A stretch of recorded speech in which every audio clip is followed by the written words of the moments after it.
Hello, you're watching Middle East Matters. I'm Olivia Salazar-Winspear. Coming up in the show, our correspondents in Syria bring us exclusive footage from the conflict in Raqqa as Syrian Democratic Forces make key gains in the city despite the airborne threats of Islamic State group drones. The crisis in Qatar stokes concern in the region as Palestinians in Gaza fear they'll be abandoned by Doha. And we take a look at an underwater phenomenon in Israel that could provide hope for coral reefs around the world.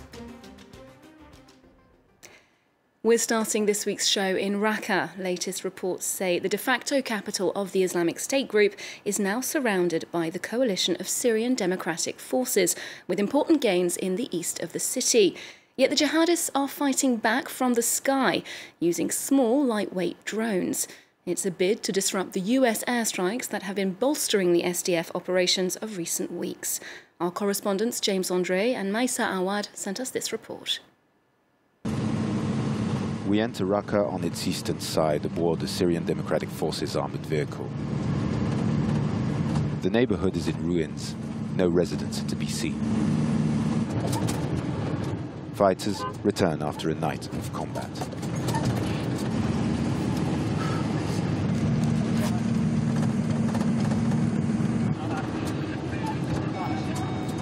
As we turn into a side street, an explosion rocks our vehicle.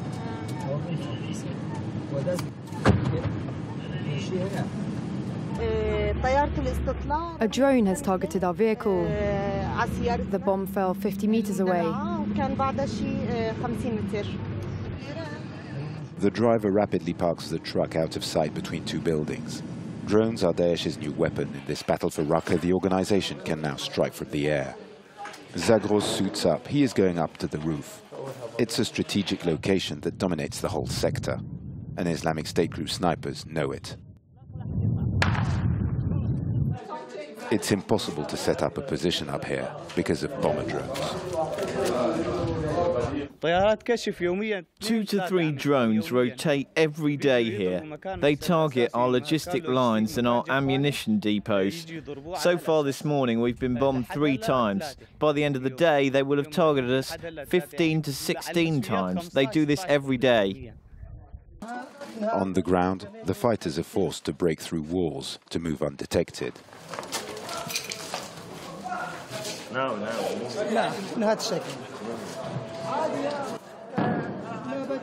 There's something in the sky. Stay focused and alert me when the drone arrives. Take cover, quickly, come on. A drone has been spotted. They are small, very agile and very difficult to shoot down. Attacks are so frequent that these young fighters react reluctantly.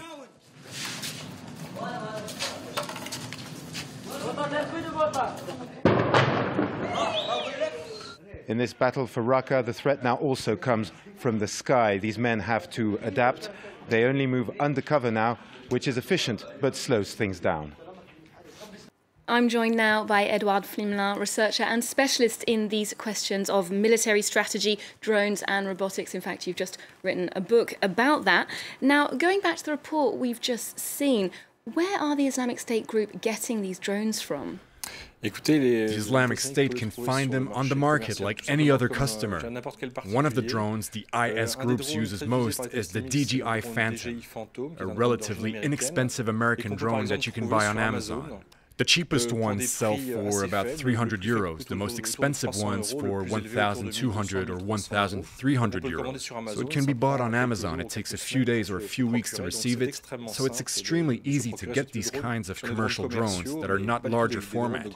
These drones are very small in size and weigh a few hundred grams or less. It's very easy.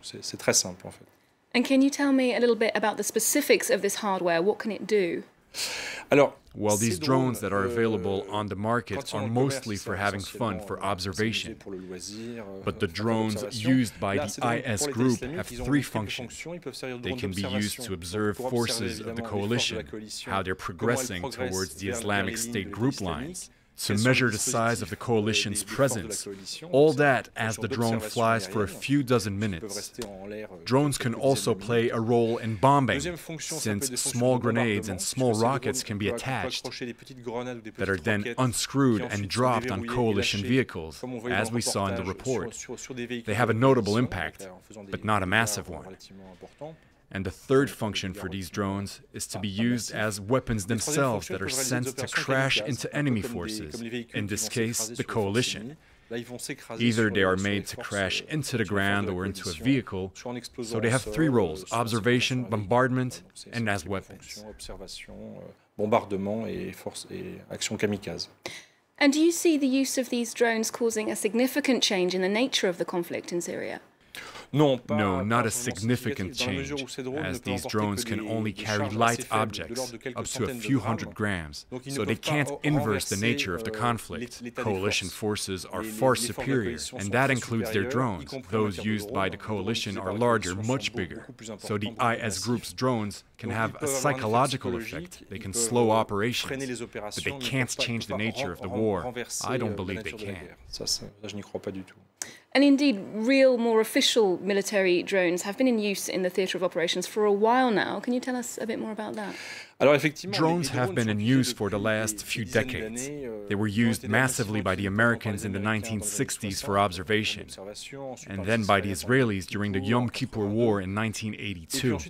After that, drones were armed and were used especially in Yemen starting 2002, when the first strike was carried out by the Predator drone, the most famous model, made by an American company, General Atomics.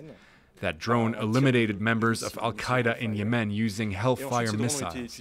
After that, these drones were used even more under the Bush administration, and then even more under Obama. Obama is the one who used drones massively in Afghanistan and Pakistan, especially under the cover of the CIA or the army. But it was also used elsewhere. I mentioned Yemen, but it was also used in Somalia and in other African theaters or in the Middle East. Today, drone usage is massive, with considerable human losses, including among civilians. Edouard Pflimlin, thanks for joining us. We're moving to the Gulf now, where Qatar's feeling the pressure on all sides. Saudi Arabia and its allies have cut trade with Doha in recent weeks, accusing the gas-rich state of maintaining links with terrorist organisations. An economic squeeze that could have serious consequences further afield. Qatar is a major sponsor for reconstruction in Gaza and has been a close ally to Hamas. The Islamist organisation is now concerned that Qatari investment could evaporate, leaving the Palestinian enclave isolated.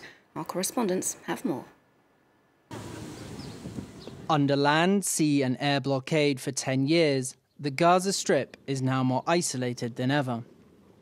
Hamas, the Islamist organisation that controls the Palestinian enclave, has traditionally been supported by Qatar. But Qatar itself is now under pressure from Saudi Arabia and other Gulf nations, and Hamas fears for its future.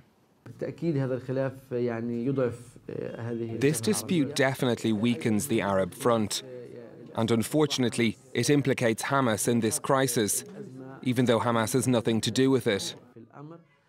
There are also concerns this will affect the humanitarian aid for the people of Gaza. Roads, hospitals, housing. In recent years, the gas-rich emirate has invested hundreds of millions of dollars in dozens of infrastructure projects in the Gaza Strip, where more than 2/3 of the inhabitants are dependent on international aid. What we are afraid of, future, projects. They have pledged $1 billion for reconstruction, and they just started with 50 million. So if they stopped, I think this will affect the reconstruction process here in Gaza. 3 years after Hamas's third war with Israel, which devastated the territory, the Gaza Strip is struggling to recover, even though the Reconstruction Committee set up by Qatar is funding a series of ambitious projects. Here we are building a new courthouse. Ambitious and also very symbolic, because this new courthouse has been set up on the site of a former Israeli settlement. However, the political crisis that is agitating the region makes the future of the site more uncertain and threatens profound social consequences. Stopping these projects would lead to higher unemployment and increase poverty, because it would put the employees here out of work. Qatar's investments have created close to 30,000 jobs in the Gaza Strip, a territory with a lifeless economy, where the unemployment rate peaks at 45%, and which is going through an unprecedented humanitarian and energy crisis. Spectacular diving opportunities have long lured tourists to Israel's Red Sea coast, but now its colourful coral reefs are under scrutiny from scientists too. Global warming means that reefs around the world are dying out, but in these warm waters, marine life is thriving. Shona Bhattacharya takes a look. Baffled by the colourful beauty of the Red Sea. Here, corals remain vibrant, their pinks and yellows are intact, and scientists are wondering why. Elsewhere around the world, rising sea temperatures are leading to bleaching. 2/3 of corals in Australia's Great Barrier Reef suffered bleaching in the last year, turning white. The damage is even visible from the air. This Israeli researcher has a theory for why the Red Sea corals are more resistant for now. Over the past 6,000 years, they underwent a form of selection when they traveled through very hot water. Only those that could pass through that hot water arrived here in the north of the Red Sea and the Gulf of Eilat. In addition to rising sea temperatures, corals are also in danger from mounting carbon dioxide levels. The world's oceans absorb between 1/4 and 1/3 of the CO2 in the atmosphere, which leads to increased acidity underwater. Fertilizers, pesticides, and oil pollution weaken coral defenses even more. Once bleaching has taken place, they can take more than 10 years to recover, hurting other sea animals and plants. They're very important as fish homes, fish nurseries. They are very important to keep the whole balance of the ecosystem. Corals are also essential components of some medications, especially those that treat cancer and HIV. As scientists marvel at the resilience of coral in the Red Sea, world temperatures continue to hit record highs, putting the rest of the world's marine life in danger. That's all for this week's show. Remember, you can catch these reports and more on our website. Do join us again next time.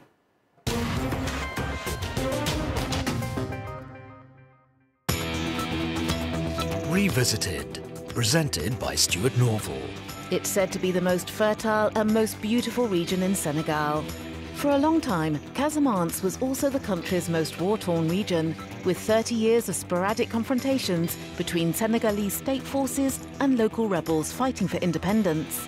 Even though in 2014, the new president made peace in the region, one of his priorities, negotiations, are dragging on. Casamance is taking advantage of the status quo to heal its wounds and build a brighter future. From former combatants and farmers to journalists and victims of the conflict, the region's inhabitants tell us all about Casamance's past and its future. Revisited on France 24 and France24.com.